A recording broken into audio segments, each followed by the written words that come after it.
Hello, everyone, and welcome to the fourth episode of the Culture Study Podcast with your host, me, PD.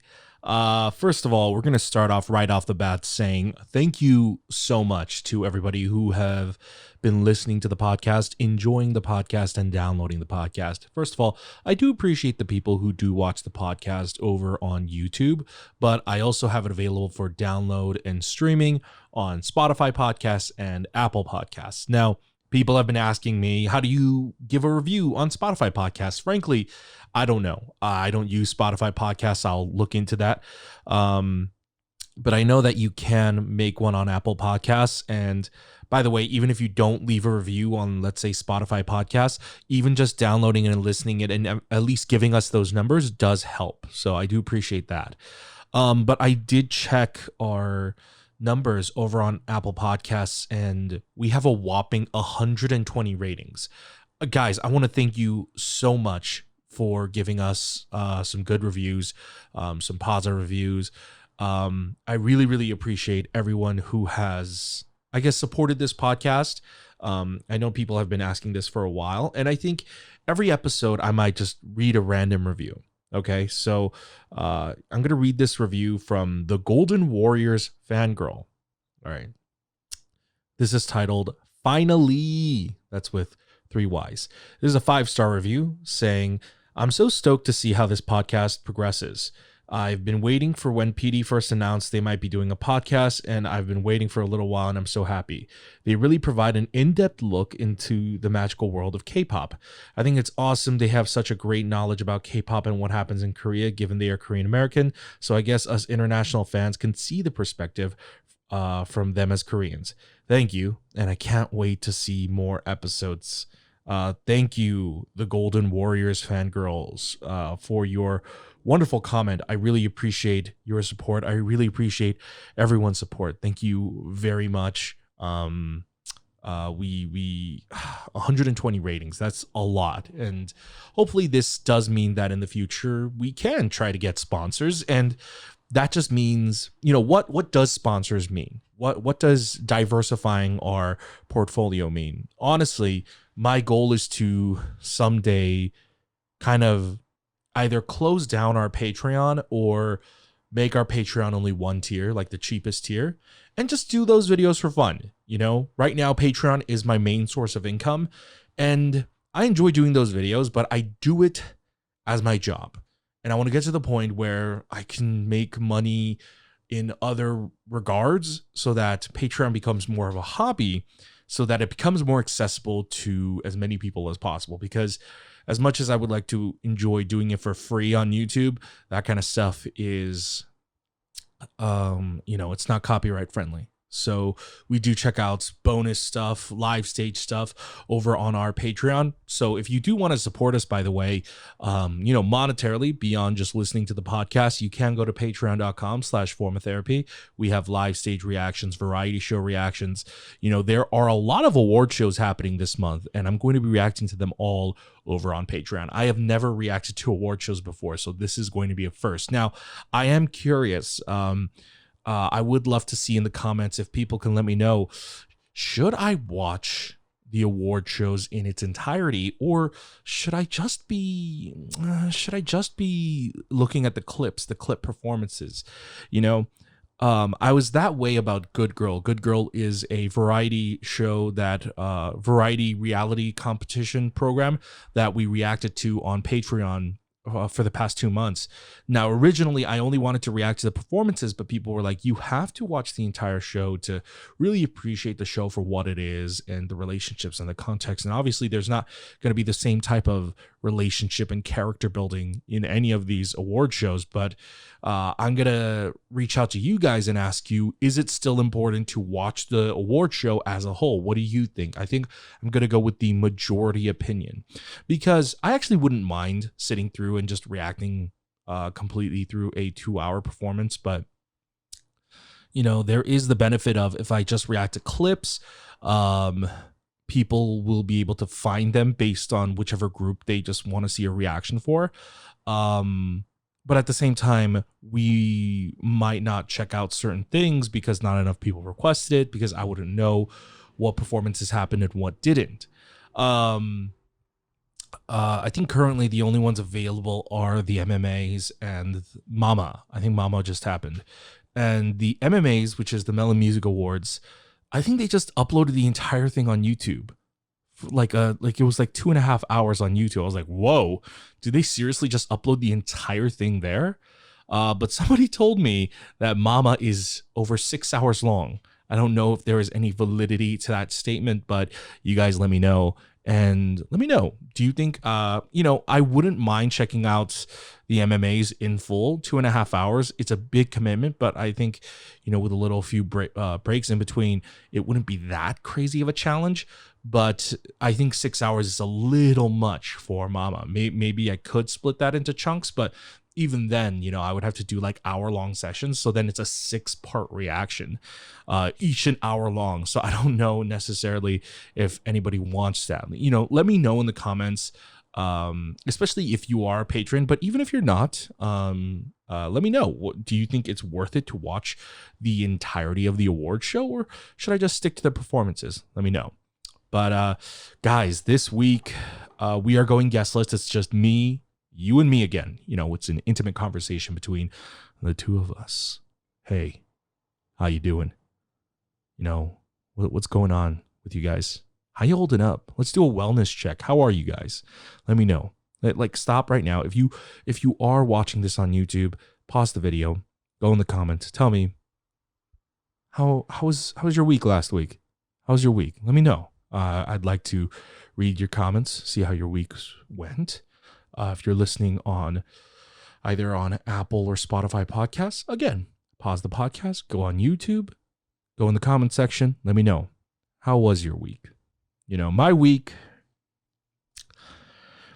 went by relatively fast. It was just one of those weeks. It was one of those weeks where I'm like, it's already Sunday. Are you kidding me? I'm in the midst of moving internally. I'm not moving houses or anything. I'm moving stuff around my house because I've been wanting to do like a full office for a really long time. And the main hesitance for a really long time is because I wanted to do it in my living room, but the floors, if you guys haven't followed me long enough or you just didn't know, my cats they while I was asleep, this was like 4 or 5 months ago, while I was asleep, my cats just turned on the sink in the bathroom because I left the door open, and it flooded. And I'm on the third floor, and it flooded to the second floor and a little bit into the first floor as well. And so it fucked up most of the wood in the living room. And so they stripped it all out, took like a week to air dry the whole thing. And we've been waiting 4 or 5 months for the insurance to issue a payout so that the construction workers can finally get started. And after 4 or 5 months, it finally came through. And so it's finally been underway. So 2-3 weeks ago, they finally did the ceiling. And finally, starting this week, they're doing the flooring. They literally just did the tiles for the bathroom that our cats flooded. So win for that. And they're going to be doing the wood, I think, next week, and then the carpet next week as well. But with that said, I was actually so I was waiting for that. I was going to move my setup downstairs, but then I had a better idea. So I previously lived in a situation in which my workspace was in my living room, and there's just something about, you really need to have a space where there was just no work shit. I previously lived in a 2-bedroom apartment, and I had my entire set in my living room, and then my bedroom is where I go to sleep, and so I had no place to relax. I had no place to take a load off and just like de-stress. And even just being around a computer, when you're on the computer every single day for 10 hours, it's just being around that setup in general is just so stress inducing. And so I just recently had a thought, like, I want to actually treasure my living room, instead of turning it into an office. The sofa's going to stay there. The TV's going to stay there. I'm going to put a dining table in, and that's just going to act as my relaxing spot. And so, the only other option was to swap out my office, which is like a second bedroom, and swap it out with my master bedroom, which is where I sleep. And so far, I'm kind of digging it because we don't need a bedroom that big. And honestly, the consequence of having a big bedroom was it was just more space to have shit cluttered. And so it did force us to declutter a lot. So, the bedroom feels a lot cleaner. And so now I have a really big space to set up my office. But because of that, right now I'm in my third bedroom. I'm in a spare bedroom, which was like mainly storage, which we're going to convert this into a dark room to develop film photography. But I shoved everything in here, and I'm in like the most dungeon setup. I can't even film in here. I thought I could. I underestimated how freaking cramped I would be, and just like nothing is working properly. So I have to do that. But right now we are painting the master bedroom so that we have dark walls. Just for like aesthetic purposes, it's always better to shoot with dark walls with the kind of stuff that I go for. And then I have to actually build my desk. I'm building a custom desk. I want like neat cable management. Like because I'm a reactor and I do streaming now. I am trying to stream full time on Twitch. So if you also want to follow me there, twitch.tv/formatherapy. But because I do streaming full time, and because I am also like a reactor, and then I'm also an editor, I have so many different needs from a workstation, and I have so many different gear, so many different tech gear that like they can't cross wires, and like there's so many different requirements. And so I'm building myself a custom desk because ever since I moved into this house, I have really gotten into woodworking. I literally just spent like a chunk of change on a bunch of power tools because I've been doing like basic woodworking for the past few months, and within the past few weeks, I've been just studying actual woodworking more and more and more. And so because of that, I was working off of like a really, really kind of shitty setup for a desk. And now that I've learned woodworking more, like I feel like I can build a really stable desk, and I'm getting into like doing varnishing and stuff like that. And I'm hoping that, in this path, I can also like start learning wood carving. That sounds like a really fun hobby to pick up. I'm setting up a workshop in my garage, and so that's going to be a whole thing this week. So my entire setup is kind of down. Like I cannot film and I cannot do anything for at least a week. So I saw that there's a handful of comebacks happening. NCT's Resonance happened. IZ*ONE had a comeback, and I can't watch any of it. So I'm a little bit in the waiting room. So if you guys are curious as to, where those videos are, I pre-filmed a bunch of stuff that'll be coming out this week and next week, but currently I am trapped. Speaking of IZ*ONE, we're getting into a little bit of the somber news of the podcast, but I felt like it's so modern. It's so in the current headlines right now that I feel like we do have to talk about it, which is COVID-19 kind of like spreading throughout the K-pop industry at the moment. This did happen last week, but last week we actually had Umu from React to the K on the podcast. You guys should check out that podcast if you want to hear two people bickering for a really long time. But because of that, we never really touched on it. But really the first, I feel like, thing that hit headlines, the first like kind of like people were going like, whoa, this is entering the K-pop sphere now, which is Bto from Uptension was diagnosed and tested positive for COVID-19. Not long after, Kulture, also from Uptension, was tested positive, and so both of them are in quarantine. And it's unfortunate. I found out in the worst way because I checked out Uptension's. They released a performance video for their B-side called Destiny, which is amazing. It might be my favorite boy group song of this year. You guys have to go check it out. I feel like not a lot of people heard it, but it might be my favorite boy group song of this year. I love it. It's a great dance song. And that's how I found out that Kulture, who is just, wow, he's so talented, love his voice, incredible dancer, and oh my God, he is so handsome, so tall. And that's, I really, really kind of I kind of fell for him in the video reaction, and it was so good, and I rarely do this. It was so good after I filmed it, I uploaded and I scheduled it immediately. I was going to release it immediately, but that day I had already released 2 videos, and I was like, 3 is going to be a bit much. So that was the situation. And so, I found out that Kulture added, and then over the weekend, it came out that Everglow's Iron and Xion also were tested positive after appearing on Sketchbook. The people who appeared on Sketchbook, I think, all tested negative largely. People like Gummy, Iwije. No, Iwije wasn't on that. Iwije was on a program with a trot singer called Lee Chan-won, and Lee Chan-won also tested positive, and Iwije tested negative from that. I think Day 6's subunit was also tested, and they tested negative.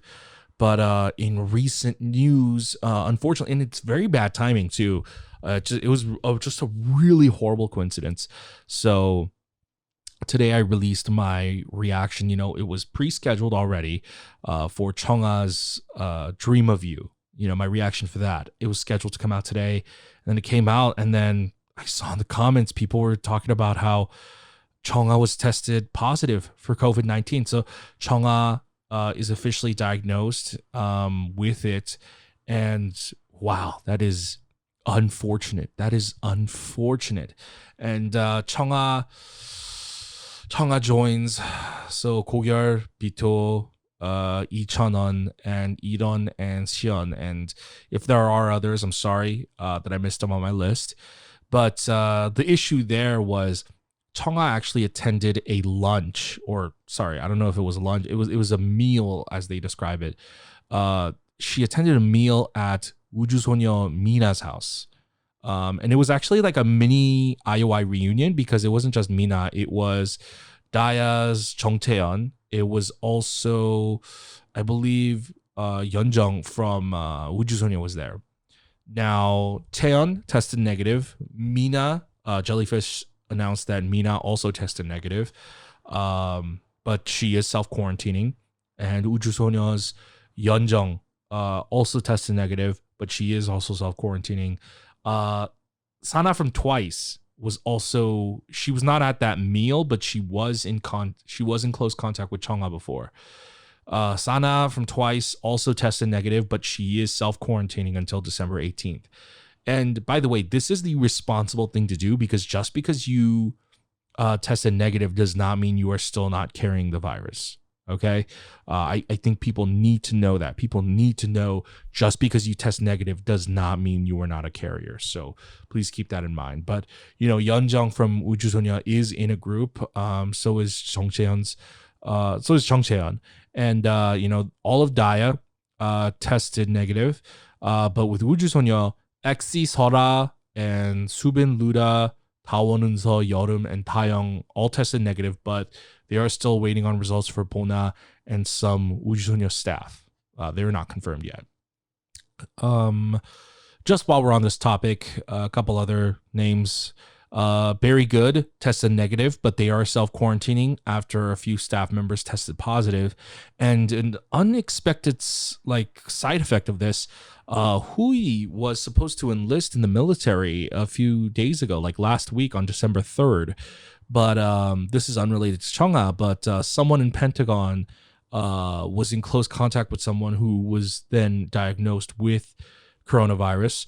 Hui tested negative, but he is still self-quarantining, and so Hui is no longer enlisting. Well, it's past his enlistment date, and his enlistment is delayed. No idea when it is yet. We have to imagine it's going to be within a few months. Like, they're not delaying that for like a year or anything like that. But so Hui is going to be enlisting a little bit late. And then the rest of Twice, while Sana was also negative, so is the rest of Twice. Twice is going to be promoting their activities just without Sana, who is in self-quarantine. That's really unfortunate. That's really, really unfortunate. I do wish everyone who was announced with a positive test result a speedy recovery.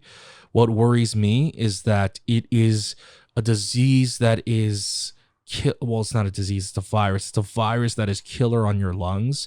And I have heard stories on like how it can mess up your lungs. And hell, we don't know this, but it could ruin any one of their careers just by them getting it. If it attacks, if their immune system can't hold it off properly, and it messes up their lungs.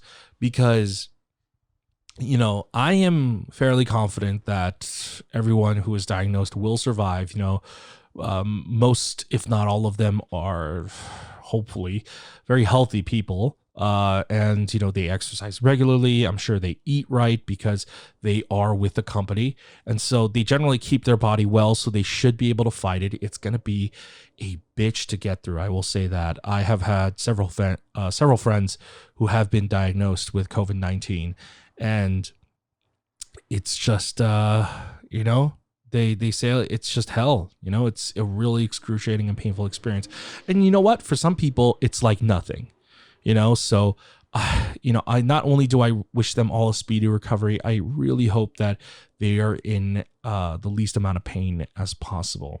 But this just goes to show you, I want everyone to make sure to know this. Please be careful if you're going out. I would urge you and suggest don't even hang out with friends.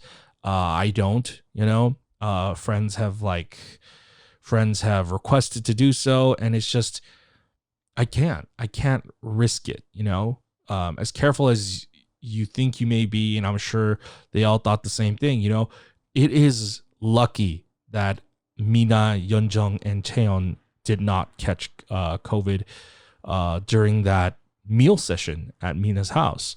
But it's as something as innocent as Jeonghan coming over. We think we're all being safe, and you never know where you caught it. So I hope everyone has a speedy recovery, and I hope everyone is staying safe. Please stay safe.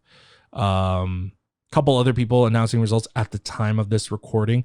Momoland is awaiting their results, and IZ1 is just taking a precautionary measure, and they also got tested, and they're awaiting their results, which unfortunately IZ1 just had a comeback, and so I believe that canceled some of their events. I don't know if it was a showcase or what, but they did have to cancel some events because of it. And that is unfortunate, but there is no way around it. You just have to take precautionary measures. You got to be safe, and you got to be smart, even if it is inconvenient. So everyone, please stay safe. Now, earlier this week, I released a video, and it's part of a new series that I'm calling PD versus the Internet, because we live in a day and age where we kind of just rip things from the headline. We don't dive deeper into the context. We don't try to learn more. We don't try to see, hey, maybe this is just a gotcha headline, because fun fact, that's just how the news cycle works. They try to frame things in a certain light, and sometimes it's not always the right case, or there's more context to it, and you have to really kind of think a little deeper or read more into it. But I'm definitely the same way. It's like, I can't read a bunch of articles all fucking day long, And so I thought, well, someone's got to do it. Someone's got to put all the information together, and maybe I can put in a little cultural context. And so this first video was about the new Bts Law, which I'm sure many of you have heard about at this point, which basically, in summation, I think there is a little misinformation going out where people think that this applies to all K-pop groups. That's not the case. Basically, the Bts Law is, if you are a K-pop group that is recognized the government and you receive a medal of cultural merit, then you can postpone your enlistment by 2 years, because right now you have to enlist by 28. But if you get this medal, it's a medal awarded to you by the government, recognizing that you have gone a little bit above and beyond for your civic duties to your country. So BTS was awarded that medal a few years ago, and so they're saying anyone who is awarded that medal, or at least K-pop idols who are awarded that medal, can extend their service by, or extend their enlistment by 2 years. Now, I posed this question in my video, and it's all about having an open discussion, an honest discussion, kind of like seeing both sides of the conversation. And I asked this question and I got some great responses, which is, what's the point of postponing Jin's enlistment? Jin from BTS, of course. What's the point of postponing his enlistment? Why not just send him off now and get it over with? And someone brought up a really good point. If they wait another 2 years, they can, because TXT is really still in their infancy. TXT has only been around a year and a half now. They are going to be approaching their 2-year mark in a few months. But, Enhypen just debuted, and so if we give them 2 more years, not only will TXT be better positioned, Enhypen will have also built up 2 years worth of experience. And so they will, both of those groups, and then obviously there's the potential girl group debut from Big Hit, long rumored for 2021 or 2022, I think. But,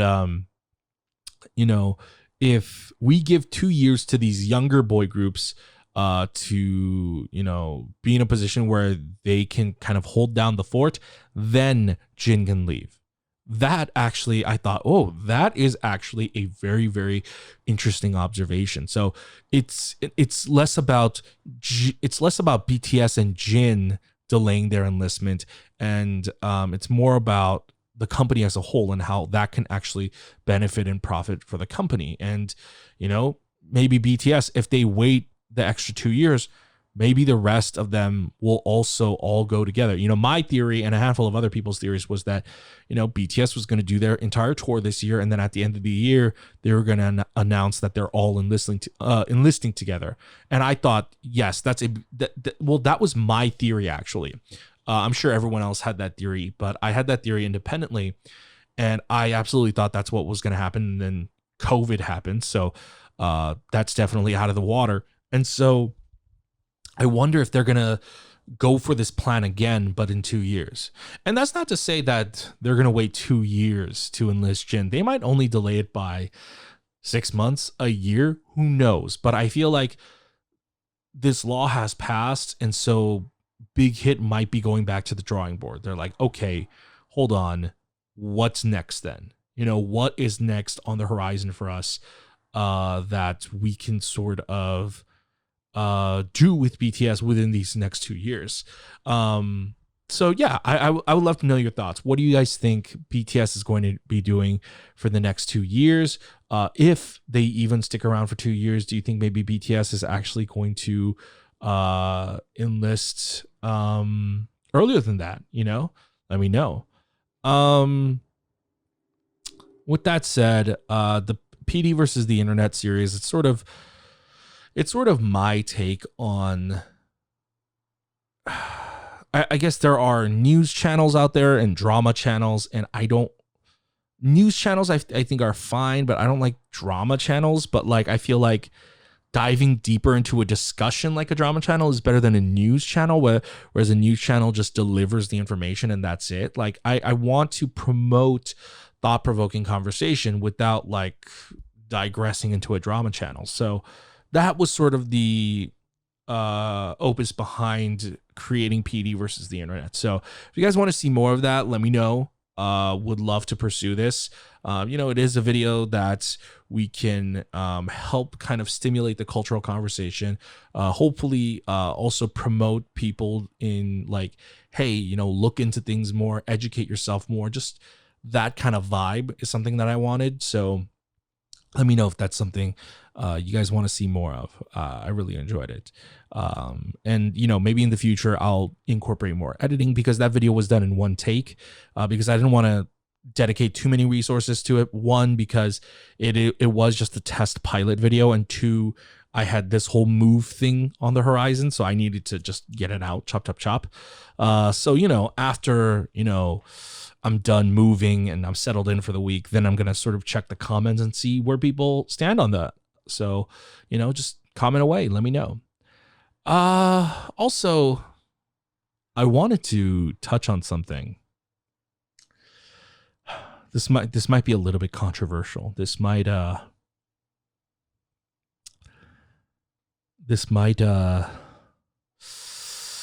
don't know. So this might stir some people. But if you guys don't know,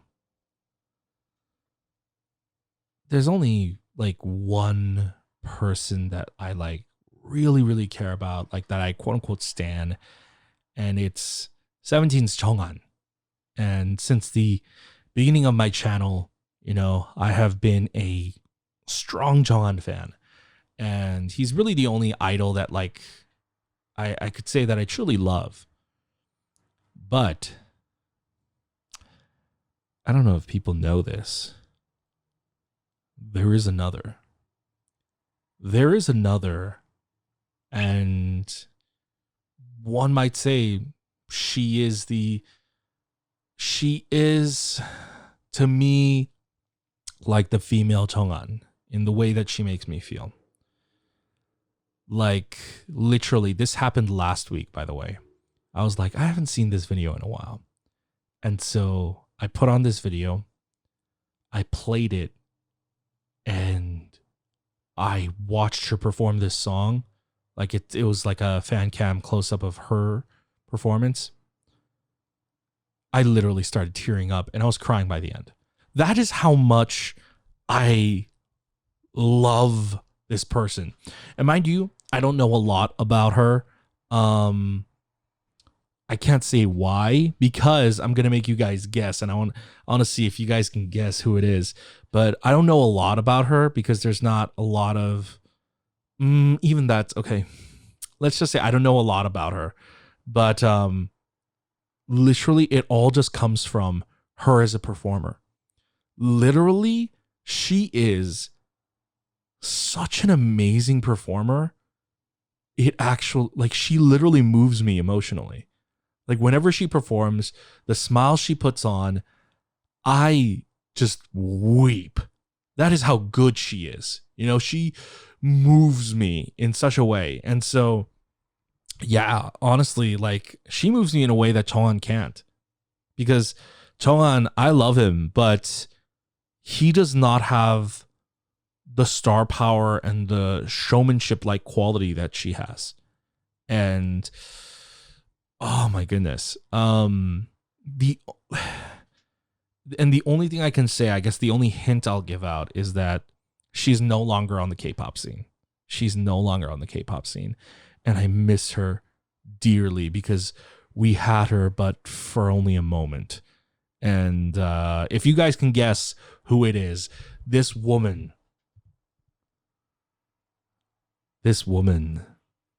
I might love her more than Jeonghan.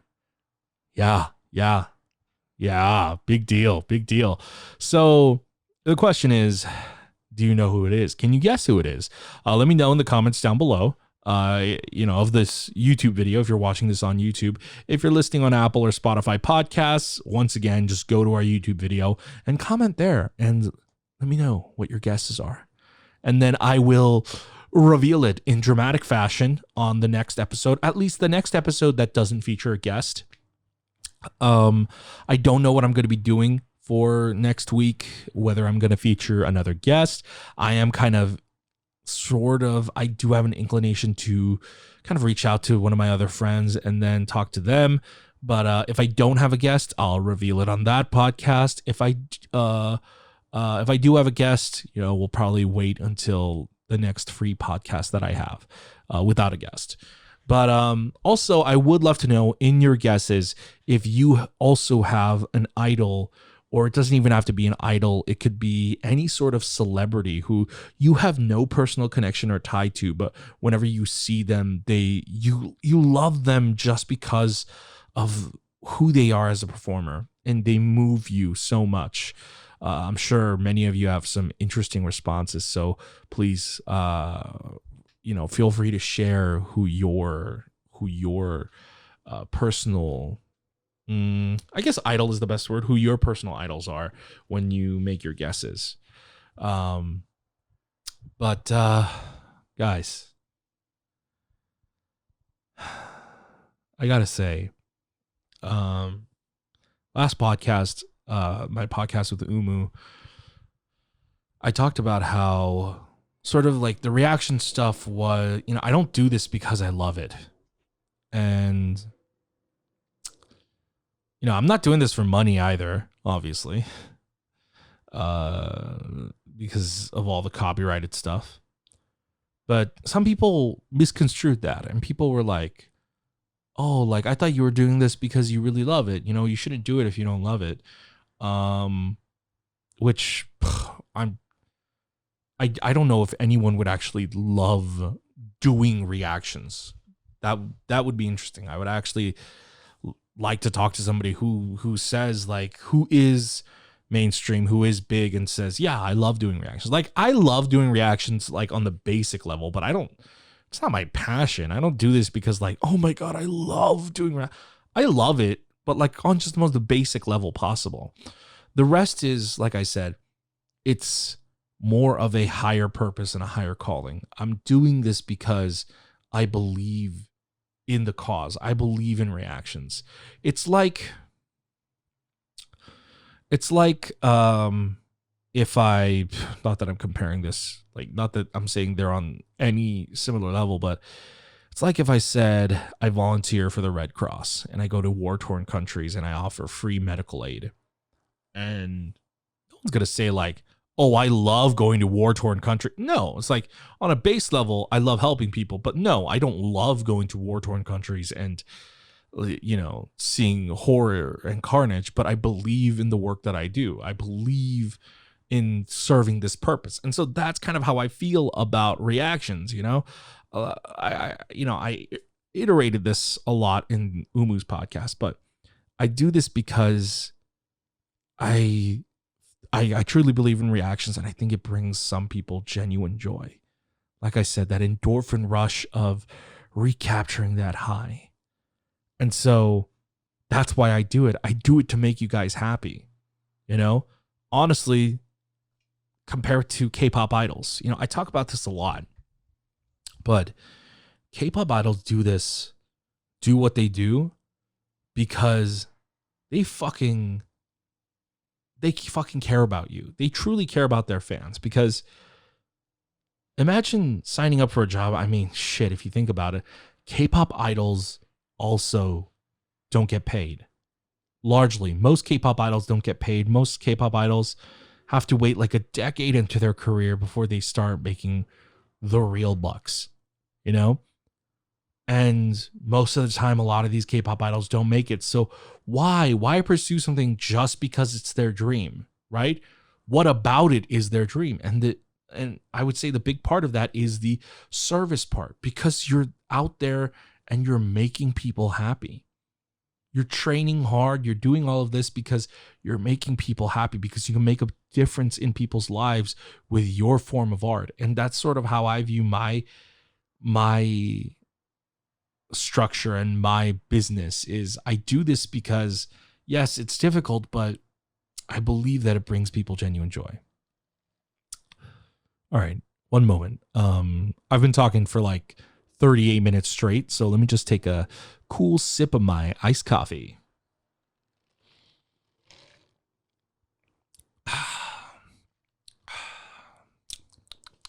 Delicious. I don't know if I should be drinking this. It's literally 6:37 p.m. at night. But it has been a long day, and I went shopping for some lumber. Because I told you, like, I'm gonna be getting into like building and stuff like that. But just like shopping for all that stuff took like an hour and a half, and it was a whole ordeal. And just at the end of it, I was just like, I am thirsty.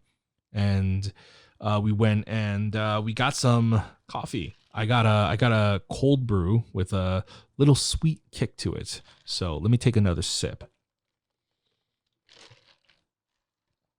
Nothing like coffee. I personally don't know if coffee works on me the way it's supposed to work, like caffeine and all of that. I don't know. I'm largely fat, So I don't know if small amounts of caffeine really have any effect on me. Um, but yeah, we are sort of nearing the end of the podcast. It is kind of hard to, I guess, keep the podcast going by myself, huh? Talk about everything that happened this week, talk about everything in the news, and eventually you sort of run dry. And so I think what I want to do is I want to start reaching out to the audience. I want to ask you guys, hey, what do you want to hear in the next episode? Because it doesn't necessarily always have to be current events. If you guys don't know this, I am Korean American. I was, let me just give you like a little bit of my backstory. How friggin' friggle fraggle rock. I just slammed my finger on the table, but not even my whole finger, like literally just the fingertip. Like I just smashed that really hard. So like all the force was concentrated into one point. So kind of hurt a little bit more than if I had actually smashed my whole finger. But let me tell you a little bit about me. If you guys don't know, because I feel like largely a lot of people don't know, because I still get comments on people that are surprised. But I am Korean American, but I was actually born in Korea. I was born in Seoul, and I came to America when I was barely a year old, like 8 months old. But from a very young age, unlike other Korean Americans, I was always in touch with my Korean roots. The first music I ever heard was K-pop. The music that I grew up largely listening to was K-pop. I did not listen to American music until I was whatever 7th grade middle school American time is. That's like 11 or 12 or something like that. Like I can literally remember the first American song that I like paid attention to, and I was like, whoa, what is this? Was the Numb Encore remix by Jay-Z and Linkin Park. And then discovering Jay-Z and Linkin Park led down a whole rabbit hole of Linkin Park, and then Simple Plan, and then Green Day, and then just a whole bunch of, as you can tell, I got really into alternative rock in my teen years, like every emo little kid. But before that, it was 10 years of watching. I mean, I watched American TV and American movies too, but just as much, I watched a lot of Korean media. Growing up, my favorite TV show was a TV show called 야인시대. It's called the Age of Violence, Age of Gangsters, something like that. Oh my God, it was amazing. And then 파리의 연인, of course. Love this one drama called 부활. If anyone's seen it, 전의 전쟁. Oh, fucking love 전의 전쟁. But yeah, I grew up on a lot of that, and I grew up on that OG K-pop shit. Grew up on Yoo Seung-jun, Finkel, Baby Box, Turbo. I'm trying to Jeonghan, One Time. Why am I forgetting the YG duo? Jinushan, Lexi, if nobody knows, was the first female YG artist. Lexi was dope. Old school Park Shin-young. Oh my God. My favorite JYP song is called I Have a Girlfriend. 난 여자가 있는데. Oh my God. One of the best songs ever. You guys should check it out if you haven't heard it before. So I grew up very, very in touch with my Korean cultural roots. And in fact, in the household, I only spoke Korean. My family did not speak any English. My stepdad was the only one that spoke English. He's Korean too, but he was the only one that spoke English fluently. But he's also Korean, like Korean. But I think especially with my stepdad, I think because there was always that barrier. He's a stepdad, so like I spoke English with him a lot. And I think he spoke English with me a lot because there's just that barrier. Whereas, with my mother and my grandmother, I always spoke Korean. With my sister, a little mix of Konglish. And some people don't know what Konglish is. Konglish is Korean and English. It's when you mix a bit of both. It's just like, when you, like when I would say to like my sister, yeah, like, where are you going? Like I'll call her in Korean, like, yeah. Where are you going? Or like, like 어디 갈 거야 tomorrow, like, just like mix it up. And if you speak Konglish, you can just jump in and out of it like really smoothly, really quickly. But I only spoke Konglish with my sister. I spoke straight up Korean with my mother and my grandmother. So um, I definitely don't have a accent. I don't have an American accent. I pass as someone who's natively Korean. When I go to Korea, I pass as someone who's natively Korean.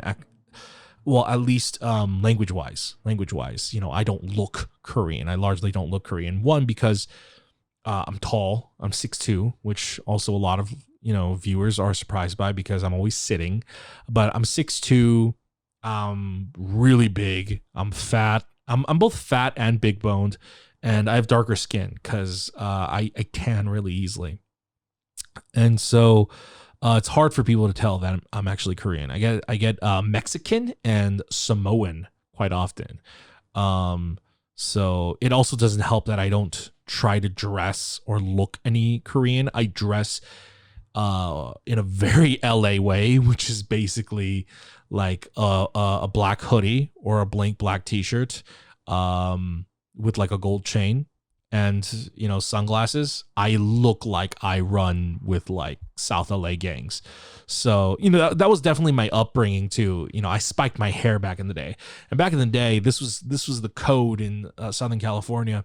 If you wore a blank white t-shirt, you were in a gang, or like you rolled with somebody, and you wore like oversized Dickies, and that's how I dressed, spiky hair, and like that was just like my fashion sense and style. And I had to largely move away from that because I started getting stereotyped into gangs, and it's not just that cops started stereotyping me, it's other gangs started stereotyping me.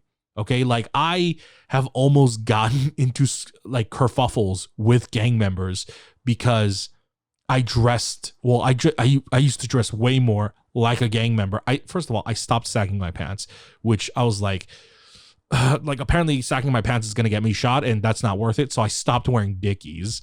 I can't get over the wearing black thing. But I don't know. I try to make little alterations in my fashion now so that I don't get mistaken for gang members. But yeah, that's largely my upbringing. And so I had a really tight connection with my Korean heritage. Like my mother always made sure of that. She made sure that I would not be one of those Korean American kids who can barely speak a lick of Korean, and sometimes I can be more articulate in Korean than I am in English. It totally depends on what the conversation is, but yeah, I'm at that level. And so I have an interesting perspective, and I have a different perspective, and I can also empathize and see sort of the Koreans' perspective on different things. I grew up in that culture of like, hey, like physical abuse is not abuse, that's discipline. And I'm not just talking about like a little like, I feel like white people do the whole butt spanking thing. Like, first of all, Koreans, very early on, well, I grew up in an abusive household. I got the shit kicked out of me, but that I was definitely sort of, I wouldn't say a rare case, because I feel like a lot of Koreans do come from abusive households. They just don't see it as abuse, because the line between physical discipline and abuse, it's a very thin line. And I feel like people, especially people who get angry, cross that line very easily. Because physical discipline, this is how it started out for me. You put your hands out, they've got like a bamboo stick, and they bam, hit your hands. Or they make you roll up your jeans and they get a switch, which is like basically a stick, and then they bam, hit your like your calves or the bottom of your feet, and it stings, it just stings. And so that's kind of like regular Korean physical discipline. Or they make you do weird punishments like get a bucket of water or get a stack of books, hold it above your head while you sit there on your knees, and it's like an endurance test. So that's like, I feel like the mild kind of common Korean discipline. Me, myself, I got the shit kicked out of me, I got beat up, so it was a very different case for me. But I have I have different perspectives like that, and I've spent some time in Korea as well. So, I can provide sort of an interesting, different cultural context, or if you don't understand something, I can also try to explain things. And if not, we can always reach out to people. I have family in Korea, or, I have friends in Korea. We can reach out and we can have conversations like this, and we can ask the questions that I may not have the answers to. But, if they are things that I have the answers to, or even if I don't, we can sort of discuss it, and I might be able to add some input, and we might be able to figure out some stuff culturally together. So, if in the next episode there is anything you want to hear me talk about, anything specific, again, doesn't have to be current event news. Like, you've always wondered about this thing, you've always wondered about that thing, or just a general question. I get questions all the time. It's like, hey, I've never tried Korean food. What's the go-to try to Korean food? Like, it's a whole thing. So if you have any questions like that, please feel free to leave it in the YouTube comments. I will try to set up like an email system so you can send your questions there, although I feel like that's a little bit more complicated. I feel like everyone has a YouTube account. It's less to manage, and so I can just occasionally check the YouTube account or the YouTube video of the previous episode, look at your questions, and go off of those. So next episode we'll be taking more viewer questions. So if you have a question, make sure to leave it in the comment section of that video. Anyways, thank you everyone for listening. I talked about this recently, but I am thinking about retiring in about a year or two. And that retirement will come when I can legitimize the reaction platform. And once that's the case, that's it. That's my legacy. I want to help legitimize this platform, and I want to leave it behind, because I said it from the beginning, and I'll still say it now. I have no intentions of turning this into a career. I have no intentions of profiting off of K-pop companies, profiting off of reactions. The moment you can regularly profit off of this, I am gone. I am setting myself up to leave, because if I can get that going, there's always a chance that there will be another me. I know people are like, but PD, I'll miss your videos, I'll miss your reactions, I'll miss your thoughts and stuff like that. There will eventually be another me. There will eventually be another me. There will eventually be someone who cares about the same things that I care about. And the moment I see that person on the rise, and people are taken care of financially, I'm gonna leave, because I feel like I've done what I needed to do. So, don't be sad if I leave. Just be glad that it happened, right? That's always the saying, don't be sad because it's over. Just be happy that it happened. So that's all I'm going to say for now. I mean, that's, a year, 2 years, however many years in the future, however many years it takes to get this going. But, I will give you guys a heads up ahead of time. I can't guarantee it, but I don't think I'm just going to leave like overnight, but, just something to think about. But guys, thank you very much for listening to this episode of the Culture Study Podcast. I hope you guys enjoyed it. I hope it was entertaining. I feel like I didn't have much to talk about, and it was a lot of somber news, but I hope I provided some kind of an entertainment, and I hope I made somebody's day. So thank you very much. I love you all. Thank you for the people who left a rating on our Apple podcast review. That means a lot. If you want to support the show, please consider leaving a review over on Apple Podcasts, a 5-star review, or like I said, Patreon is also a great way. Patreon.com/formatherapy. Please consider leaving us a review. We are going through a bit of a financial rough patch the past few months, and we're going to have a financial rough patch until, I believe, February. So I appreciate anybody who supports us. Thank you so much. Thank you so much. But yeah, I hope you guys had a wonderful time. Be sure to subscribe to the podcast on Apple or Spotify podcasts, or wherever you get your podcasts. Please be sure to subscribe to us on YouTube. Leave a like. leave a comment, and yeah, I'll see you guys next time. Bye.